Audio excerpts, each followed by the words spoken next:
NASA तकरीबन 60 साल से जमीन को कैसे कैसे देख रहा है। 13 मील की बुलंदी से नासा ER-2 हवाई जहाज से नजारा। 250 मील की बुलंदी से इंटरनेशनल स्पेस स्टेशन से नजारा। 250 मील बुलंदी पर ISS पर एमिट मिशन से नजारा। 400 मील बुलंदी पर स्पेस शटल से नजारा। 420 मील बुलंदी पर पेस सैटेलाइट से नजारा। 438 मील से लैंडसैट सैटेलाइट से नजारा। 22,236 मील बुलंदी से गोज सैटेलाइट से नजारा। मैसेंजर मिशन बढ़ते हुए फासला से नजारा। 2,38,855 मील दूर चांद से फायरफ्लाई मिशन से नजारा। 2,40,000 मील दूर चांद से अपोलो 8 मिशन से नजारा।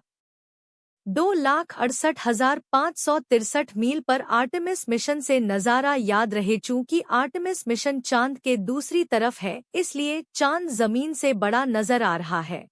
9,90,00,000 मील दूर से मर्रीख पर क्यूरियोसिटी गाड़ी से नजारा। 89,80,00,000 मील से कैसिनी मिशन से नजारा। वॉयेजर मिशन से 3,70,00,000 मील के फासला से नजारा।